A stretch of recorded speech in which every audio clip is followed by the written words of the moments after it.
इस सब की शुरुआत तब हुई जब ग्रेजुएशन के कुछ दिनों बाद स्नेहा दीदी को बैंगलोर में जॉब इंटरव्यू के लिए अचानक जाना था। रात का समय था तो मम्मी पापा ने उनको अकेले जाने के लिए मना किया और साथ में मुझे ले जाने के लिए कहा। लगभग रात के 10 बजे हमारी स्लीपर बस निकल पड़ी। हम दोनों एक दूसरे के पास बैठे थे। वो खिड़की की तरफ बैठ गई थी और मैं उनके बगल में बैठा था। आगे बढ़ने से पहले मैं आपको अपनी दीदी के बारे में बताता हूँ। उनका नाम स्नेहा है और वह मुझसे 4 साल बड़ी है और वह देखने में बहुत खूबसूरत है। जो भी उन्हें देखता बस उन्हें पाने की चाहत रखता, लेकिन उसकी चाहत बस चाहत ही रह जाती। सब उनके पीछे पागल हो जाते थे। ऐसा भी नहीं था कि मैं पहली बार उनको अलग नजरों से देख रहा था। ये तो काफी पहले से शुरू था। जब भी वो घर में खुले बालों में गीले तौलिए के साथ अपने कमरे से निकलती या कभी नीचे झुककर कोई चीज उठाती, मेरी नजरें खुद ब खुद उनकी तरफ खिंच जाती।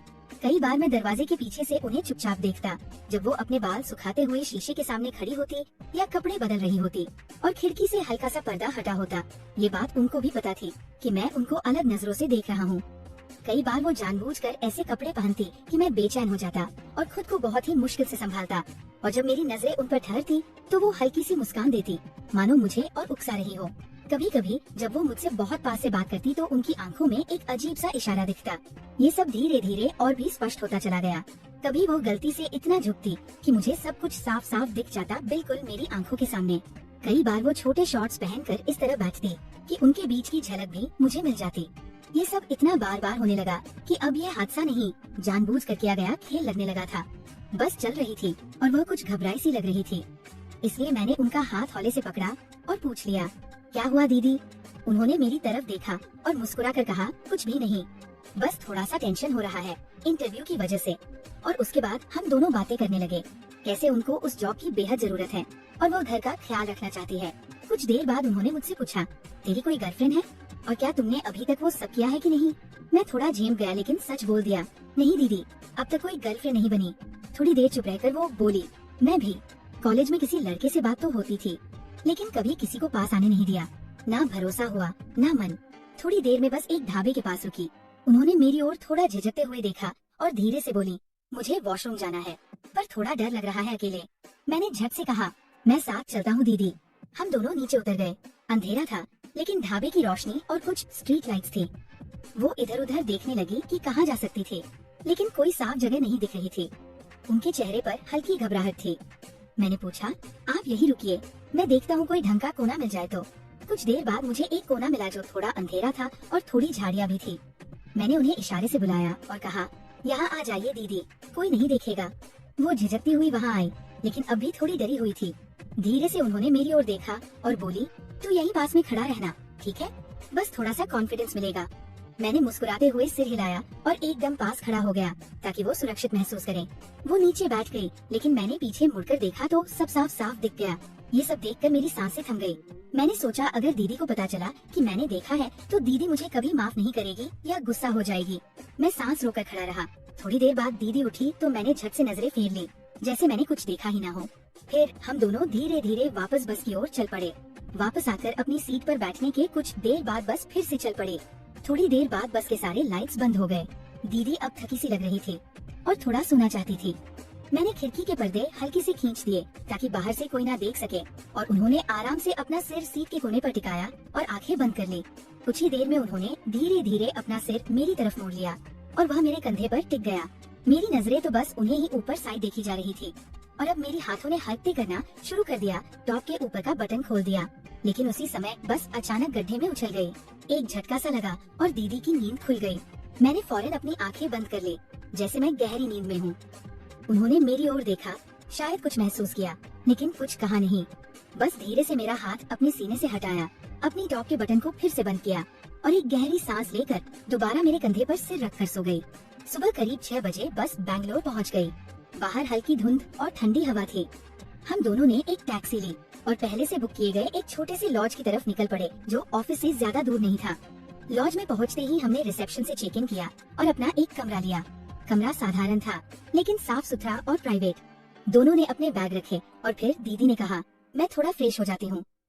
पूरा सफर थका देने वाला था। मैंने सिर हिलाया और वो वॉशरूम की तरफ चली गई। मैं वहीं बेड पर बैठ गया, खिड़की से बाहर का नजारा देखने लगा। कुछ ही देर में अंदर से शॉवर की आवाज आने लगी।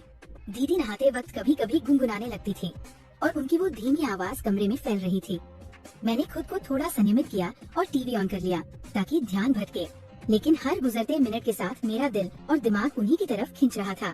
करीब 20 मिनट बाद वो बाहर आई, बाल भीगे हुए, चेहरे पर पानी की बूंदें और शरीर पर एक बड़ा टॉवल लपेटा हुआ था जो उनके ऊपरी शरीर से लेकर घुटनों तक ढका हुआ था। वो मेरे सामने से निकली, अलमारी से कपड़े निकाले और बिना कुछ बोले वापस वॉशरूम में चली गई। कुछ देर बाद जब वो फिर से बाहर आई तो उन्होंने काले रंग की हाफ स्कर्ट और सफेद शर्ट पहन रखी थी। वो जब मेरे सामने आकर बैठी तो उनकी स्कर्ट थोड़ी ऊपर सरक गई थी और मैं साफ देख पा रहा था। वो सहज थी, जैसे उन्हें इस बात का एहसास भी ना हो कि मैं क्या देख रहा हूँ। मैंने नजरें हटाने की कोशिश की, लेकिन उस नजारे ने मेरे मन को पूरी तरह से बांध लिया था। दीदी मेकअप करने में लगी रही और मैं बस उन्हें निहारता रहा। थोड़ी देर बाद दीदी इंटरव्यू के लिए निकल गई। मैं वही लॉज में अकेला रह गया। मैंने सोचा कि थोड़ी देर सो जाऊं, लेकिन जैसे जैसे समय बीतता गया मेरा मन और बेचैन होता गया। करीब 2 घंटे बाद मैंने तय किया कि मुझे फ्रेश हो जाना चाहिए, शायद नहाने के बाद दिमाग शांत हो जाए। मैंने अपना तौलिया और कपड़े उठाए और बाथरूम की ओर बढ़ गया। जब मैंने बाथरूम का दरवाजा खोला तो वहाँ दीदी के छोटे वाले गीले कपड़े पड़े हुए थे, तो मुझसे रहा नहीं गया और मैंने दीदी के पीठ पीछे उनके कपड़े के साथ ही कर लिया। करीब 1 घंटे बाद दरवाजे की कुंडी हल्के से खड़की। दीदी वापस आ चुकी थी। उनका चेहरा थका हुआ लग रहा था, आंखों में हल्की सी नमी और माथे पर पसीना। उन्होंने आते ही अपना बैग जमीन पर रखा और सीधे बेड पर बैठ गई। उन्होंने अपनी सफेद शर्ट की ऊपरी बटन खोल दी और गहरी सांस लेते हुए लेट गई, मानो पूरे दिन की थकान अब जाकर उतर रही हो। मैंने एक नजर उनकी ओर देखा और बिना कुछ कहे पानी का गिलास भरकर उनकी तरफ बढ़ा दिया। उन्होंने पानी पीते हुए मेरी आंखों में देखा और हल्के से पूछा, रात को तुमने मेरा बटन क्यों खोला था और तुमने वो अपने हाथों से क्यों किया था? मैं थोड़ी देर चुप रहा, मेरी धड़कनें तेज थी, मुझे समझ नहीं आ रहा था क्या कहूँ। दीदी ने मेरी घबराहट भांप ली और मुस्कुराते हुए बोली, रिलैक्स करो, मैं गुस्से में नहीं हूँ, लेकिन तुम्हारा चेहरा देख के लग रहा है जैसे कोई बड़ा अपराध कर दिया हो। मैंने धीरे से सिर झुकाते हुए कहा, पता नहीं दीदी, बस उस पल में खुद को रोक नहीं पाया। मैं डर गया था कि आपने देख लिया होगा। और दीदी ने बात काटते हुए कहा, अरे छोड़ो अब, तुम बहुत डरते हो, चलो अब इस बात को यही खत्म करते हैं। वैसे मेरी गर्दन बहुत दर्द कर रही है, तुम मसाज कर दोगे? मैंने चौंकते हुए उनकी तरफ देखा। वो पलंग पर आगे की तरफ बैठ गई और बालों को साइड में कर लिया, पीठ मेरी तरफ कर दी।